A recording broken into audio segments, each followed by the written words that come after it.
अनुलिपिका। Hope आप सब safe होंगे। तो चलिए आज की क्लास की शुरुआत करते हैं।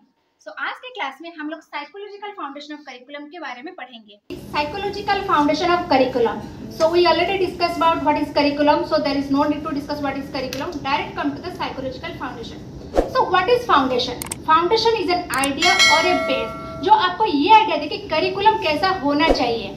Then next question comes to our mind, why we need psychological foundation of curriculum? Because there is always the historical curriculum, historical foundation and the sociological and the philosophical. Then why we need psychological foundation? The answer is, okay, as you all know, education is a tripolar process. First is teacher, second is students, third is curriculum. So teacher तो है, curriculum तो है, लेकिन जो student उसको समझने के लिए, उसकी नीड को जानने के लिए, उसकी ग्रोथ एंड डेवलपमेंट को जानने के लिए हमें साइकोलॉजी की एक टीचर साइकोलॉजी को जानना जरूरी है ताकि वो करिकुलम डेवलप कर सके. जो करिकुलम डेवलप करे वो भी इस चीज़ को साइकोलॉजी को जानेंगे तभी वो करिकुलम डेवलपमेंट कर पाएंगे. और किस चीज़ के लिए हमें जरूरत है कि ये एक बेसिक अंडरस्टैंडिंग देती है कि टीचिंग लर्निंग प्रोसेस कैसा होना चाहिए. फॉर एग्जाम्पल एक टीचर आएंगे, स्टूडेंट्स उस लेवल के नहीं होंगे, वो एक हाई लेवल पे पढ़ा के चले जाएंगे तो स्टूडेंट्स को ऊपर से चला जाएगा. तो स्टूडेंट्स को समझने के लिए जिस क्लास में बच्चे हैं वो कौन सी एज की है, उनकी ग्रोथ डेवलपमेंट कैसी है, उस सबको समझने के लिए हमें साइकोलॉजी की जरूरत होती है. एंड ये हेल्प करता है हाउ ए लर्नर लर्न. हमें as a teacher as a curriculum, अगर हम उसी टाइप के करिकुलम बनाएंगे तो भी हम बना पाएंगे कि जो हमारा लर्निंग है हम कैसे करेंगे. And identify diversity among the students and certain common qualities, क्योंकि हर एक इंडिविजुअल डिफरेंस है, लेकिन इसे डिफिकल्ट कि करिकुलम हम हर एक इंडिविजुअल के आंकड़े हम बनाएं. तो कुछ कॉमन कैरेक्टरिस्टिक को हमें पकड़ना होता है, उसी के आंकड़े हम करिकुलम डेवलप होता है. एंड उसके साथ कुछ बेसिक डिफरेंस जिसको हम मतलब इग्नोर नहीं कर सकते, उसको भी हमें आइडेंटिफाई करके करिकुलम डेवलप करना पड़ता है. तो ये हो गया बेसिक फाउंडेशन. उसके बाद डिटेल में जानने के लिए साइकोलॉजिकल फाउंडेशन क्या है, इसमें क्या क्या आना चाहिए, हमें क्या जानना चाहिए, थ्योरी के बारे में जानना चाहिए जो हमने पिछले सेमेस्टर में पढ़ा है साइकोलॉजिकल थ्योरी के बारे में. So there is behaviouristic, cognitive, humanistic. So first come to the behaviouristic curriculum. तो बिहेवियरिस्टिक करिकुलम में थ्योरी क्या क्या थे आपने पढ़ा था, trial and error theory, classical conditioning and the operant conditioning theory. तो ये जो थ्योरी थे वो किसके बारे में बताए थे, मेनली उनका था stimulus response and the reinforcement के बारे में एंड हैबिट फॉर्मेशन. किसके ना, ट्रायल के बारे में, रिपीटेशन के बारे में. ट्रायल एंड एरर क्या बोलते थे, रिपीट करो एक चीज को तो आपके हो जाएगी एंड हैबिट फॉर्मेशन हो जाएगा.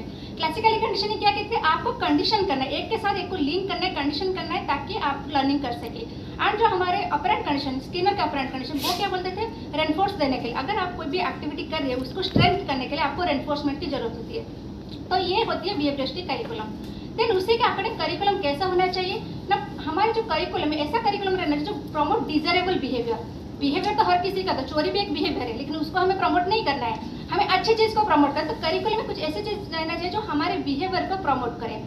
देन टीचर ट्रेनिंग टीचिंग, जैसे हम लोगों ने माइक्रो टीचिंग किया था and simulation teaching. Micro teaching में हमने स्किल सीखा, हर एक स्किल को कैसे मैंने आज एक टीचर करिकुलम को कैसे डिलीवर करना है हमें ये सीखना पड़ा. एंड सिमुलेशन टीचिंग, जैसे stimulation variation is very important. हमने एक स्किल सीखा था माइक्रो टीचिंग में, stimulation variation. So as a teacher you know how to you behave, मतलब आप किस तरह के स्टिमुलेशन दोगे उसी तरह जो स्टूडेंट्स होंगे वो आपको रेस्पॉन्स देंगे. तो ये चीज़ एज ए टीचर जानना चाहिए, इसलिए ये हमारे करिकुलम में रहना चाहिए. अगर हमारे करिकुलम में, बीएड के करिकुलम में माइक्रो टीचिंग नहीं होता तो हमें वो चीज़ सिखाया नहीं जाता. तो this is the most important thing. Then educational technology, operant condition ने बताया था टेक्निक इज मोस्ट इंपॉर्टेंट. तो टेक्नोलॉजी रहना चाहिए क्योंकि हमें जो टीचिंग है वो इजी करने के लिए, वो एक्सेसिबल करने के लिए हमें टेक्नोलॉजी की जरूरत होती है. Then mastery of subject matter, subject matter mastery को बिहेवियरिज्म बहुत प्रायोरिटी देते थे. इसके लिए हमें क्या करना पड़ेगा, स्टेप बाय स्टेप प्रोसेस जाना पड़ेगा. आप ऐसे नहीं क्लास 1 के बच्चे को 10th की पढ़ाई दे दो, हमें सब्जेक्ट में मास्टरी चाहिए. मास्टरी चलेगा हमें क्या जानना चाहिए. फॉर एग्जाम्पल आप हिस्ट्री पढ़ रहे हो, पहले एंशिएंट जानो फिर मॉडर्न जानो, मॉडर्न में प्री इंडिपेंडेंस पोस्ट इंडिपेंडेंस के बारे में जानना है.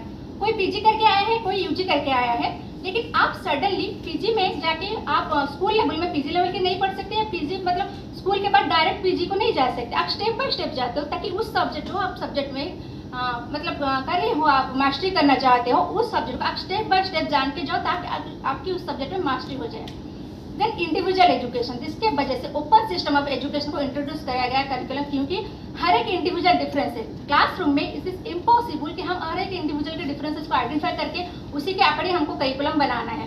तो हमको क्या करना है, इसके लिए उन्होंने सजेशन दिया था कि ओपन सिस्टम ऑफ एजुकेशन होना चाहिए एंड जो हमारे लर्निंग को असेस कर सके एंड डायग्नोस कर सके. जैसे अभी बताया गया है रिमेडियल टीचिंग देना है, ये हमारे करिकुलम में ऐड हुआ है क्योंकि बिहेवियरिस्ट कहते थे जो हमारे लर्नर है उनके जो प्रॉब्लम है उसको डायग्नोसिस करना है, उसको असेस करना है, उसी के अकॉर्डिंग हमें रिमीडियल टीचिंग देना है। तो इसी वजह से करिकुलम में रिमीडियल टीचिंग भी ऐड होना चाहिए।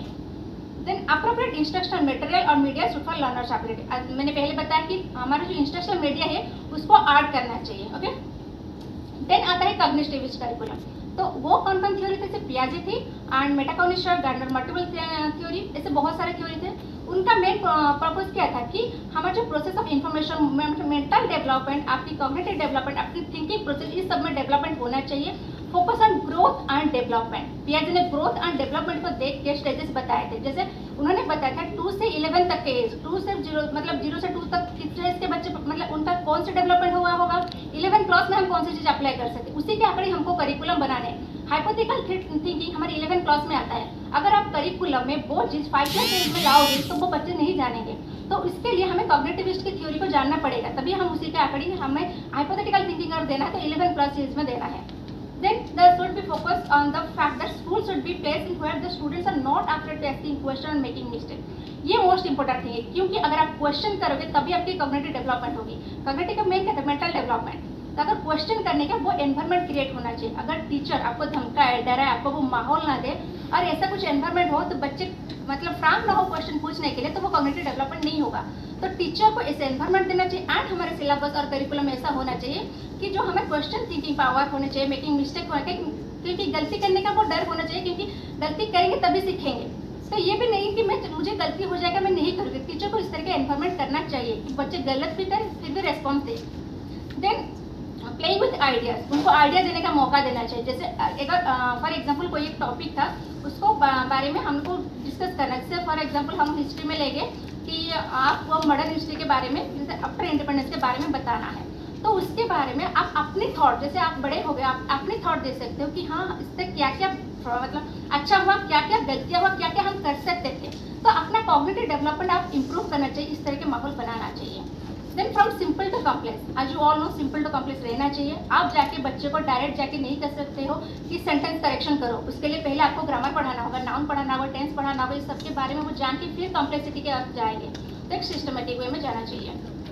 Then problem solving approach, problem solving is the most important thing in cognitive approach.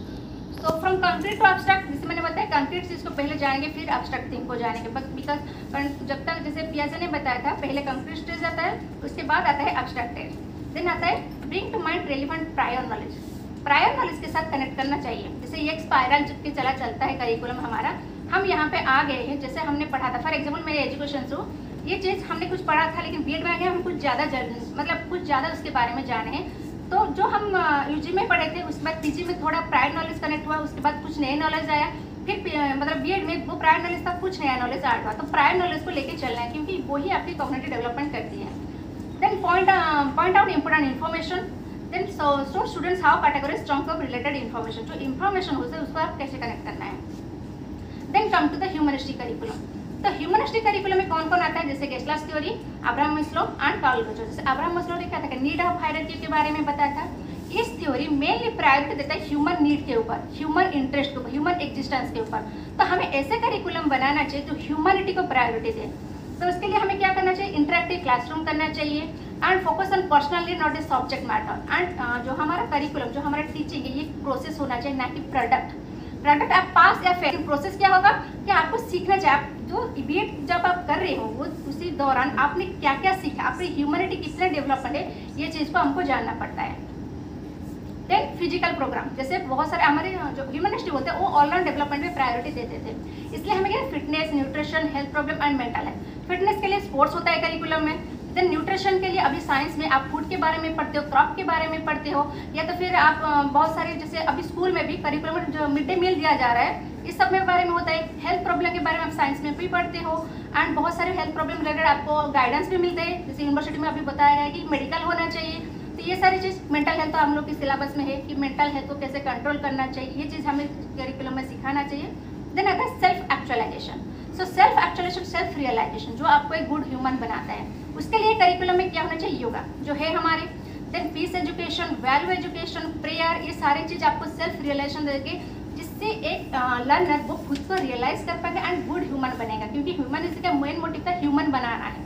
Okay, Then come to the constructivism. Okay, it is the new concept. Constructivism, individuals who construct their own knowledge through the help of prior knowledge. यहाँ पे teacher आपको teach नहीं करेगा, ये as a facilitator काम देगा. For example, अभी हमको पीपीटी बनाने के लिए, प्रेजेंटेशन देने के लिए सर ने टॉपिक दे दिया, हमने खुद कंस्ट्रक्ट किया, खुद सर्च किया टॉपिक, खुद पढ़े, खुद उसको मतलब जाने, खुद प्रेजेंटेशन के प्रैक्टिस के लेके आए. ये क्या होगा, हमारे constructive teacher as a facilitator होगा. हमें जो प्रॉब्लम हुई टीचर हमें हेल्प की, तो दिस इज कॉल्ड कंस्ट्रक्टिविज्म. इस तरीके के होना चाहिए कि बच्चे खुद को नॉलेज को खुद कंस्ट्रक्ट कर सके. Then learning optimal when there is awareness of process of metacognition. What is metacognition? Thinking about your thoughts. जो आप सोच रहे हो उसके ऊपर आप फिर से सोचो, तभी आपकी कॉग्निटिव डेवलपमेंट होगी. एंड जो कंस्ट्रक्टिविस्ट है ये सबको लेके बोलता है कि आपको ऑल राउंड डेवलपमेंट होने चाहिए, आप खुद कंस्ट्रक्ट करने चाहिए. खुद कंस्ट्रक्ट करने के लिए आपको सोशल भी होना चाहिए, आपको बिहेवियरिस्टिक भी फॉलो करना चाहिए, आपकी कॉग्निटिव डेवलपमेंट भी होना चाहिए.